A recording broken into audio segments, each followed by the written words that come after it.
We're going to go ahead and start the conference on House Bill 2022, which is the combination of the oil and gas depletion funds into one fund.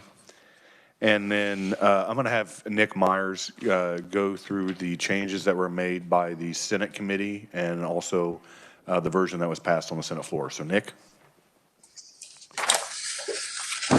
Thank you, Mr. Chair. So committee, I'll just briefly go over the two changes that were made. I'll start on, if you have the bill in front of you, the first change that we'll start with is one that was made on the Senate floor. It's on page 7 of the bill. And what this change does is it just rearranges the language that appeared in subsection B1 of the amendments to 55-179. So you can see there, it struck the language and then just reinserted that language. So the sentence would now read, any person causing pollution or loss of usable water through the well, including any operator of an injection well, disposal well, or pressure maintenance program. And these are the persons who can be held legally responsible for an abandoned well. The next change the Senate made was in the Senate Committee on Ways and Means, and that appears on the last page of the bill. And that changed the effective date to the Kansas Register instead of the statute book. And committee, I just will note real quickly, there is one provision in the bill that contemplates July 1, 2021 date.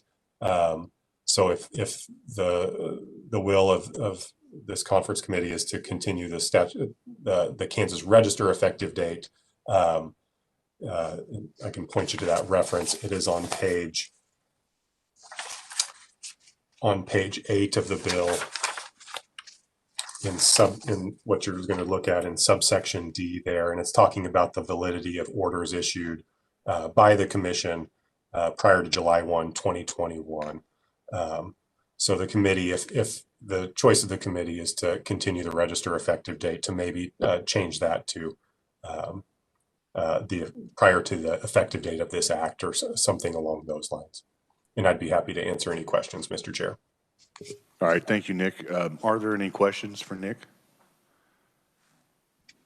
Okay, thank you, Nick.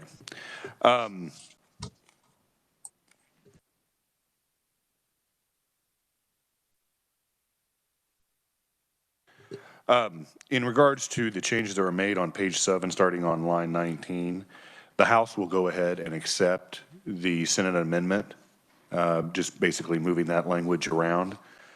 However, in regards to what Nick had mentioned, but also in talking with, with the partners when they were drafting this legislation together with the Kansas Independent Oil and Gas Association, the Kansas Corporate Commission, and also the Sierra Club, they had all initially agreed on the language that said this act shall take effect and be enforced from and after its publication in the statute book. And then also with what Nick mentioned on page 8, that might be contradictory by having it in the Kansas Register. So we'll accept the Senate amendment on page 7, but would ask that on line 39 of page 13, it goes back to the original language of the bill to the statute book.